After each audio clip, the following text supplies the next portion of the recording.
नमस्कार आदाब, मेरा नाम मोहम्मद इम्तियाज़ है। स्वागत है आप सभी का हमारे यूट्यूब चैनल में। 2020 विधानसभा चुनाव का चर्चा जोरों पर है। ऐसे में जिला प्रशासन से लेकर नेता भी तैयारी में जुट गए हैं। जिस तरह से चारों तरफ चुनावी सरगर्मी तेज हो गया है, ऐसे में आज हमारे साथ एक ख़ास मेहमान है ठाकुर विधानसभा से विधानसभा प्रत्याशी जनाब असद इकबाल साहब। तो चलिए, बहुत बहुत स्वागत है असद इकबाल साहब। शुक्रिया आपका कि आपने हमें कीमती वक्त दिया और इस चुनावी माहौल को लेकर खास बातचीत करने के लिए। सबसे पहले जानना चाहेंगे सर, असद इकबाल साहब कौन है, क्या आपकी इब्तिदाई तालीम कहाँ से हुई है, असद इकबाल कहाँ से बिलोंग करते हैं, कुछ अपने बारे में, अपनी इब्तिदाई ज़िंदगी या बेसिक जानकारी आप हमें बताएं। बहुत बहुत शुक्रिया आपका कि आप लोगों ने अपना यूट्यूब चैनल में मुझे बोलने का मौका दिया। मेरा नाम मोहम्मद असद इकबाल हुआ। मैं बेतबाड़ी पदमपुर ताराबाड़ी पंचायत दिगल बैंक से ताल्लुक़ रखता हूं और मैंने अपनी इब्तिदाई तालीम हमारा अपने गांव के मदरसा में, उसके बाद हमारा स्कूल गोपालपुर, उसके बाद मैंने कटिहार चला गया, फिर उसके बाद रसल हाई स्कूल बहादुरगंज से मैंने टेंथ किया। उसके बाद फिर मैं दिल्ली चला गया, फिर वहाँ से मेरी तालीम हुई। उसके बाद मैं वापस अपने गांव आके आज तालीम पे काम कर रहा हूँ। असद साहब, ऐसा क्या ज़रूरत आप पर गई कि आप राजनीति में एकदम से आ गए और आपको लगा कि नहीं, विधानसभा चुनाव लड़ना चाहिए? हालांकि आपका शायद कोई राजनीतिक बहुत तो आदमी मुखिया बनता है, वार्ड सदस्य का चुनाव लड़ता है। अब ऐसा क्या आ गया कि आप डायरेक्ट से विधानसभा चुनाव में ही अपना इलेक्ट करना के लिए तैयार हो गए हैं? हाँ, बहुत अच्छा सवाल है आपका कि मैं राजनीति में क्यों आया। जब मैं दिल्ली में रहता था जी, और अपने यहाँ के लोग जो दिल्ली के अलग अलग जगहों में रहते थे, तो बीच में छुट्टियों में उन लोगों से जब मिलने जाता था, जब उन लोगों को देखते थे, उन लोगों की ज़िंदगी को जब देखता था, तो बड़ी ही तकलीफ़ होती थी। सीमांचल के जो प्रवासी लोग हैं, सीमांचल के जो प्रवासी लोग अलग अलग क्षेत्र में जो काम करते हैं, उन लोगों से मिला, उन लोगों की तकलीफ़ को जाना, तो यकीनन बहुत तकलीफ़ हुई कि काश अगर हमारे इलाके में भी रोज़गार का वहाँ आयाम होता तो लोग अपने यहाँ रोज़गार करते।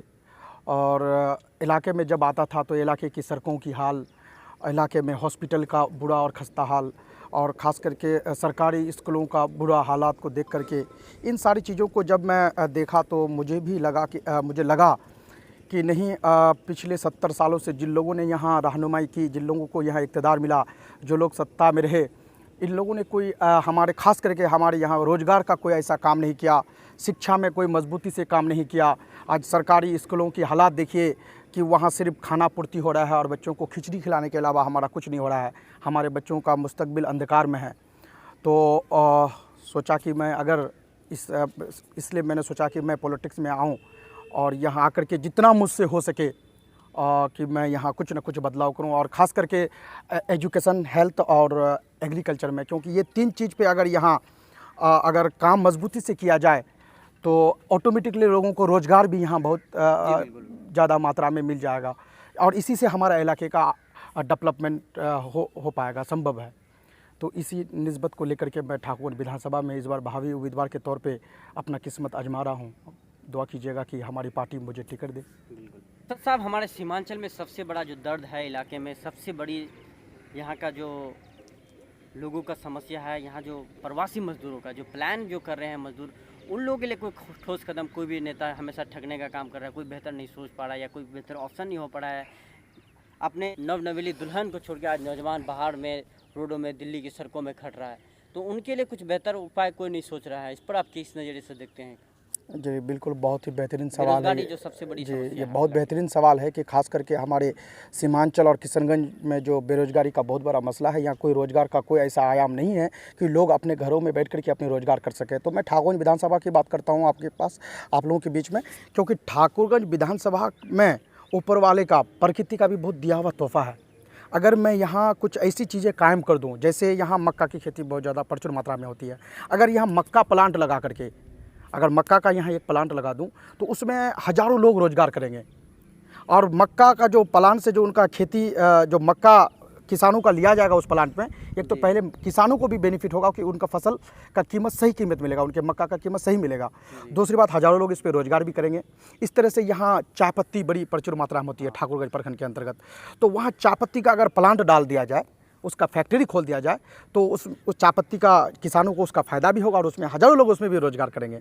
इसी तरह से वहाँ केला की खेती प्रचुर मात्रा में होती है। अगर केला का प्लांट डाल जाए, केला का फैक्ट्री लगा दिया जाए तो वहाँ से हलवा और चिप्स बना करके अगर उसको पूरे वर्ल्ड में अगर उसको भेजने का काम करें तो उस प्लांट में भी बहुत सैकड़ों हज़ारों की तादाद में लोग रोजगार करेंगे। वहाँ अनानास, हमारे ठाकुरगंज विधानसभा में अनानास की खेती भरपूर मात्रा में होती है। किसानों का इतना बुरा हाल है, मैंने अभी जाके देखा जब उधर ठाकुरगंज प्रखंड के जगह जगह में जहाँ जहाँ अनानास खेती होती है, किसान इस बार उसका अनानास का 3 रुपये 4 रुपये पीस उसका कीमत दे रहा है किसानों को।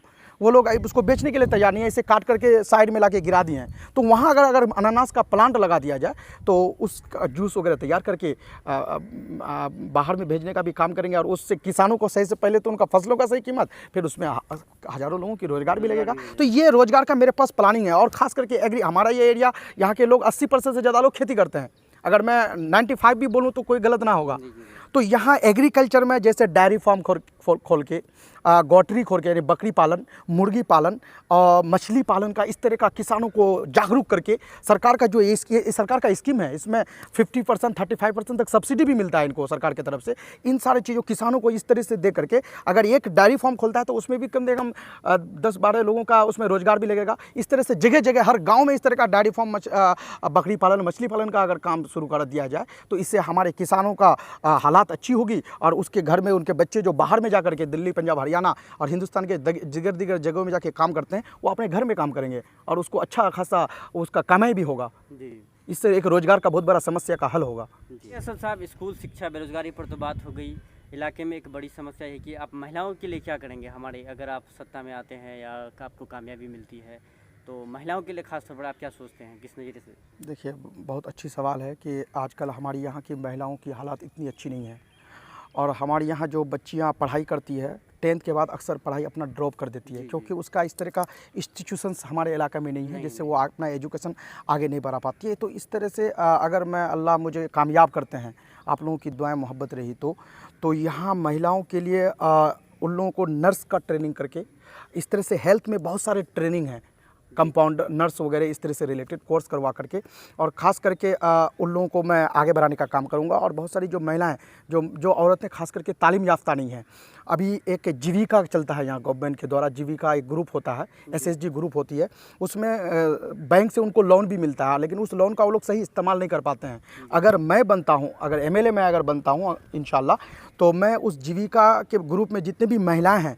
उन महिलाओं को ट्रेनिंग कराएंगे, जैसे उन लोगों को अगरबत्ती बनाने का, मोमबत्ती बनाने का, चॉकलेट बनाने का, इस तरह से सिलाई का ट्रेनिंग करा करके उन लोगों को रोज़गार देने का काम करूंगा। उन लोगों को खुद वोमन एम्पावरमेंट का काम करूंगा, ताकि महिलाएं जब यहाँ हमारा मजबूत हो जाए, वो और कमाने लगे, घर में बैठे वो अगर आमदनी करने लगे, तो इससे हमारे इलाके का हालत अच्छा होगा।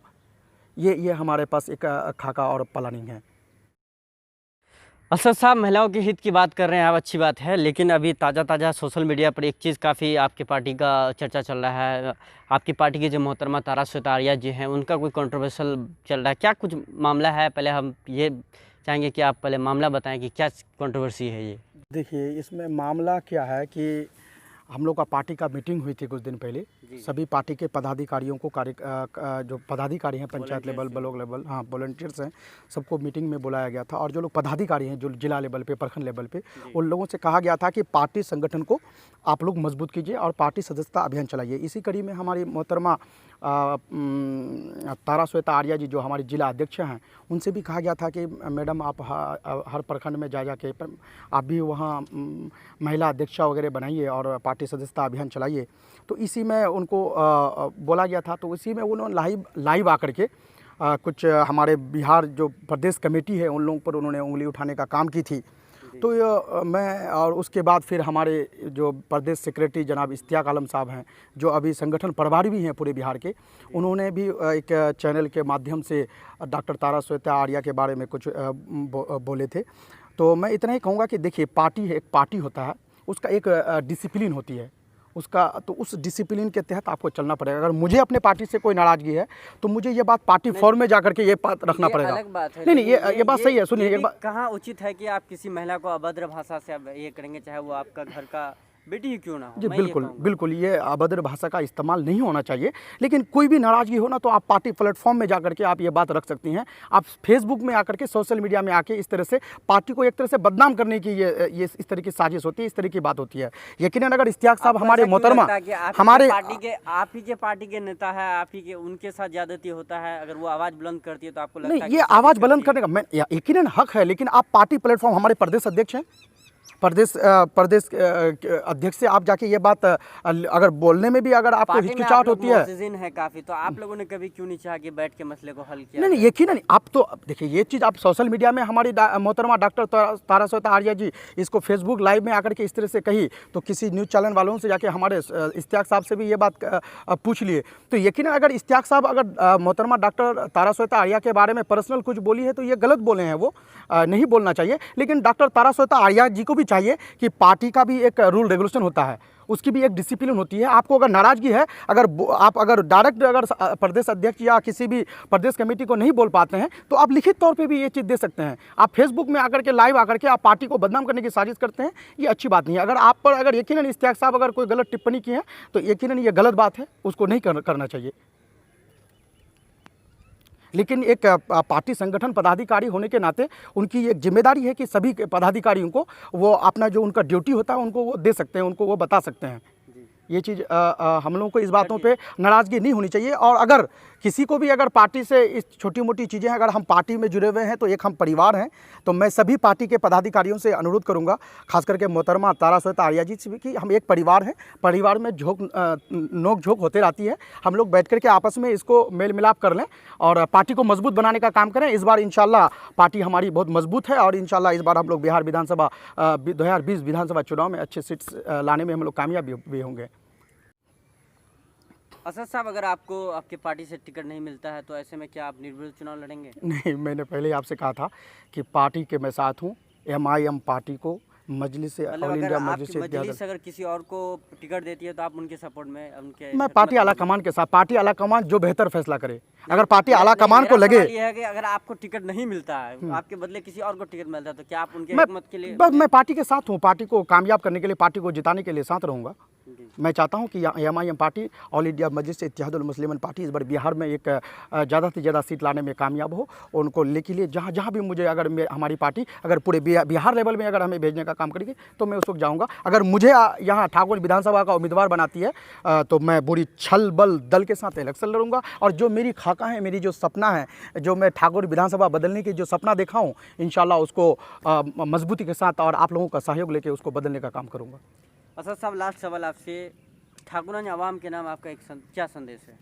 मैं ठाकुरगंज विधानसभा के सभी लोगों से हाथ जोड़ के गुजारिश करता हूं कि पिछले 70 सालों से जिन पार्टियों को आपने वोट दिया, इन पार्टियों ने आपके साथ छलावा और आपके साथ ठगने के अलावा कुछ नहीं किया।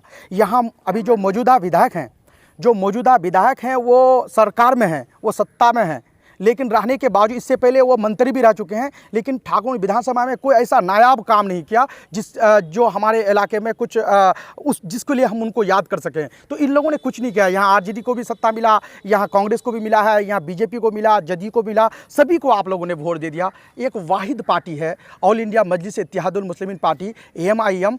इस बार MIM को प्लीज़ आप लोग वोट करें, इसको कामयाब करें और पूरे बिहार में एक नई राजनीति, एक अलग सियासत का शुरुआत करें। आप लोगों से मैं फिर बार बार गुजारिश करता हूं कि इस बार बदलाव करें, एक नई राजनीति का शुरुआत करें और MIM पार्टी जनाब बैरिस्टर असदुद्दीन अवैसी साहब, जनाब अख्तरुल ईमान साहब को मजबूत बनाने का काम करें और पूरे बिहार, खास करके सीमांचल किशनगंज के तकदीर तस्वीर बदलने में आप लोग भरपूर सहयोग दें। बहुत बहुत शुक्रिया। तो ये थे असद इकबाल साहब, इनसे चुनावी चर्चा पर काफ़ी बातचीत हुई। असद इकबाल साहब, बहुत बहुत धन्यवाद, बहुत बहुत शुक्रिया आपका कि आपने हमें अपना कीमती वक्त दिया और आपकी जो शिक्षा पर जो मॉड्यूल है जिस पर आप काम कर रहे हैं, इससे हम काफ़ी मुतशिर हैं और आपसे दुआएं करते हैं कि अल्लाह आपको कामयाबी दे और इसी तरह से आप इलाके में शिक्षा के क्षेत्र में बेहतर काम करें। धन्यवाद। बहुत बहुत शुक्रिया आप लोगों का, बहुत बहुत शुक्रिया कि आपने अपने YouTube चैनल में मुझे अपनी बात को रखने का मौका दिया।